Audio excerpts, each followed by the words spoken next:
जब हम एक माँ के गर्भ में होते हैं मैया, तो उस काल कोठरी में अंधेरे में एक बालक भगवान से प्रार्थना करता है। हम सभी भगवान को वचन दे करके आते हैं कि प्रभु इस माया से, इस गंदी कोठरी से मुझे जल्दी निकाल दो। भगवान कहते हैं निकाल तो दूं, और निकालने के बाद मुझे क्या मिलेगा? फिर बोलता है कि प्रभु हम आपका भजन करेंगे, हम आपको हमेशा याद रखेंगे, बस मुझे इस माया से, इस काल कोठरी से कैसे भी निकाल दो। और जब भगवान निकाल देते हैं और हम यहाँ पर आकर के भगवान का वचन, भगवान का वादा भूल जाते हैं और परिवार के मोह माया में, संसार की माया में ऐसे लिप्त हो जाते हैं, ऐसे फंस जाते हैं कि भगवान हमें याद ही नहीं आता।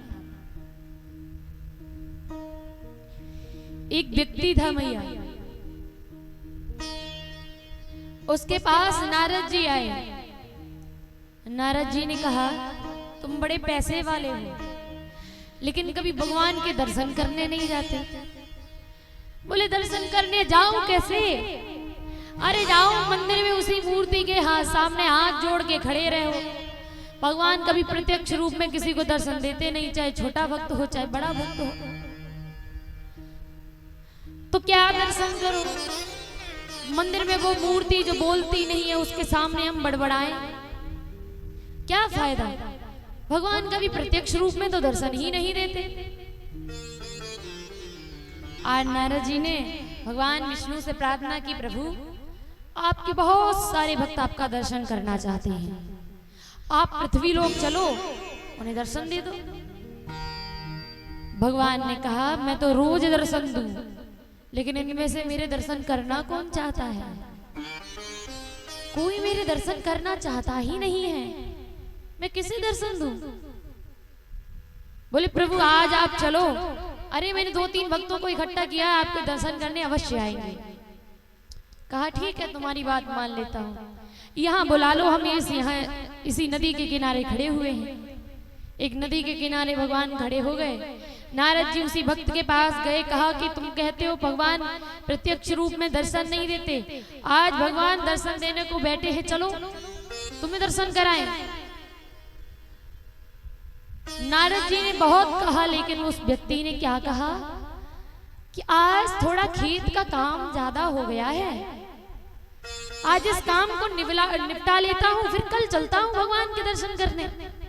आज इस काम को पूरा करके कल चलते हैं। बोले तुम तो कह रहे थे भगवान दर्शन नहीं देते, इसलिए हम मंदिर नहीं जाते, पूजा नहीं करते, पाठ नहीं करते। आज भगवान दर्शन देने आए हैं तो तुम्हें अपने काम याद आने लगे। अरे संसार में ऋषि मुनियों से भगवान की कीमत पूछो, उन्हें बस धोखे से पता चल जाए कि इस स्थान पर भगवान के चरण थे, उसी स्थान को पकड़ के बैठ जाते हैं। आज तुम्हें भगवान साक्षात दर्शन देने आए हो, तुम दर्शन करने नहीं जा रहे। उसने बोला बहुत काम है, नहीं जा सकता। नारद जी गए उदास होके, प्रभु अब वो कल आएगा। आज तो उसने मना कर दिया, आज उसे बहुत काम था, बेचारा बड़ा काम कर रहा था, कल पक्का आएगा। आज फिर से दिन बीता, कल नारद जी फिर गए, अब तो चलो, अब तो चलो। कि नहीं नारद जी फसल बिल्कुल काटने को खड़ी है, अगर काटेंगे नहीं तो ये हिल जाएगी, सारे खेत में बिखर जाएगी, तो हमारे मेहनत करने का क्या फायदा है? तो मैं खेत को काट लूं, इसे काट के इसके बोझे बना दूं और फिर चलता हूं, फिर चलूंगा, पक्का चलूंगा। नारद जी फिर उदास होकर भगवान के पास गए, प्रभु आज वो फिर नहीं आया, आज उसने फिर मना कर दिया है। भैया वो खेती निपटा कर वो जरूर आएगा, प्रभु आप चिंता मत करो, जरूर आएगा। अब उसकी फसल भी कट गई, बोझे भी बन गए, अनाज भी खेत में पड़ा हुआ है, सब निबट चुका है। भगवान नारद जी फिर गए उसके पास, कहा अब तो चलो, भगवान कब से तुम्हारा इंतजार कर रहे हैं, अब तो उनके दर्शन कराओ। बोले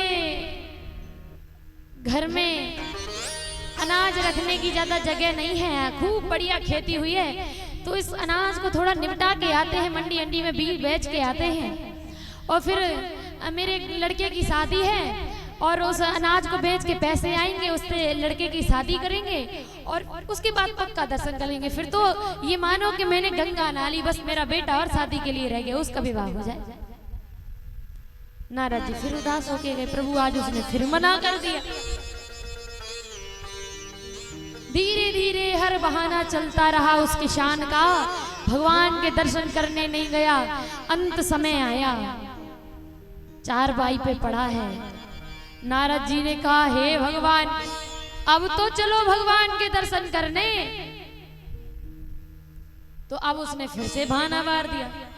नारद जी आप और परेशान करने आ जाते हो, अंत समय है, लड़का और ये छोटे छोटे नाती पोतों का मुख देख लेने दो। क्या भगवान भगवान लगा रखा है, हमारी ये सब छूट जाएंगे, हम मर जाएंगे। अरे अंत समय है मेरा, मेरे लड़के से बात कर लेने दो, मेरी पत्नी छूट जाएगी, मेरे नाती पोते छूट जाएंगे। इतना कहते कहते मर गया। बस हो गए भगवान के दर्शन। लेकिन कहानी यही खत्म नहीं हुई। अगला जन्म उसे मिल गया बैल का। और आश्चर्य इस बात का कि वो घूम फिर के अपने घर में ही फिर से पहुंच गया। अब लड़का खूब बैल से खेती को जोत रहा है, खूब हल चला रहा है। नारद जी आए, कहा अब तो तुम बैल बन गए, अब तो भगवान के दर्शन कर लो, तुम्हारा कल्याण हो जाएगा। अब बोला, अरे नारद जी, बच्चा इतना समझदार नहीं है, खेती बिगड़ जाएगी अगर रोपा नहीं लगेगा तो। हम ही हैं जो देख रहे हैं खेती, तो ये जुताई चल रही है, ये कर लेते हैं फिर चलते। अब बैल की योनि में भी है, फिर भी उसका मोह अपने परिवार से नहीं टूटा। अब बैल बन गया है, फिर भी लगा पड़ा है, बालक मार मार के उसे चला रहे हैं, लेकिन उसका मोह अपने घर से नहीं छूटा। अंत समय आया बैल का भी, कहा कि अब तो कर लो दर्शन। बोले अंत समय है, अपने घर से बाहर में मरना नहीं चाहता, अपने घर में ही अपने प्राण त्यागना चाहता हूँ। कहीं आप ले गए और रास्ते में ही मेरी मृत्यु हो गई तो क्या फायदा। घर में मरूंगा तो शांति रहेगी, बाल बच्चे हमारे सामने रहेंगे। बैल की योनि भी गई, मर गया। अगली योनि फिर से हुई तो अब सांप बन गया। और सांप बन के अपने घर की तिजोरी में जाके बैठा, जहां पर जिंदगी भर का उसने पैसा धन इकट्ठा कर रखा था, बैठ गया जाके। नारद जी ने कहा, अब तो चलो, अब तो तुम सांप बन गए हो, अब तुम्हारा क्या काम है। तो अब बोला कि नारद जी, अब दुनिया में चोर बड़े हो गए हैं, हमारे घर में इतनी धन दौलत है, चोरों को अगर पता चल गया तो सीधा यहीं डकैती डालेंगे, आके तिजोरी पे ही टूट के गिरेंगे। इसलिए मैं ये तिजोरी छोड़ के तो नहीं जा सकता, अगर मैं चला गया चोर आएंगे, लूट के ले जाएंगे, मेरे बच्चे, मेरी बीवी, मेरे ये नाती पोते का कैसे गुजारा होगा। जिंदगी भर की तो कमाई इसमें रखी है। नारद जी ने सोच लिया ये नहीं मानेगा, इसको तो सबक सिखाना ही पड़ेगा। नारद जी आए एक साधु का भेष बना के और उसी लड़के के द्वार पर खड़े होकर कहने लगा, हम तपस्वी हैं, हम अपनी अंतरात्मा से देख रहे हैं कि तुम्हारी तिजोरी में एक सर्प बैठा है और वो निकल के जरूर तुम्हारे घर वालों को नुकसान पहुंचाएगा। अब बालकों को पता चला कि तिजोरी में सांप बैठा है, गए खूब बढ़िया लाठी लेके, और जैसे ही लाठी उठाई, तिजोरी खोली, उसने जैसे ही मुंह उठाया, लगे मारने मुख में सांप थी। इतना मारा बालकों ने अपने पिताजी को, यानी उस सर्प को इतना मारा कि बुरा हाल हो गया, मर गया बेचारा। आज उसकी आत्मा नारद जी के पास आई और बोली, नारद जी आप सही कहते थे कि भगवान के दर्शन कर ले, ये मोह माया है, ये तुझे छोड़ने वाली नहीं है। मैं मनुष्य था तो दर्शन नहीं किया, मैं बैल था मैंने दर्शन नहीं किया, आज सर्प बना तो भी मैंने दर्शन नहीं कर पाए। पर आज मुझे पता चल गया कि जिनके लिए मैंने तीन जन्म गंवा दिए, मैं मनुष्य बना तो इनके ऊपर अपनी जिंदगी निछावर कर दी, बैल बना तो इनके ऊपर जिंदगी निछावर कर दी, सर्प बना फिर भी इनके ऊपर जिंदगी निछावर कर दी। मैं तो इनका भला चाह रहा था, लेकिन मेरे बालक ने ही आज मेरा मुंह फोड़ दिया, मुझे मार दिया, मेरे बालक ने ही मुझे कुचल दिया। आप सही कहते थे, अपना कोई नहीं होता। अगर मैं पहले ही भगवान के दर्शन कर लेता तो ये बैल की योनि, ये सर्प की योनि मुझे झेलनी नहीं पड़ती। आज उसके बालक ने ही उसे मार डाला, तब जाकर के उसका मोह पिशाच अपने घर से छूटा है। तो ये मोह ऐसी चीज है मैया जो जल्दी पीछा नहीं छोड़ती है।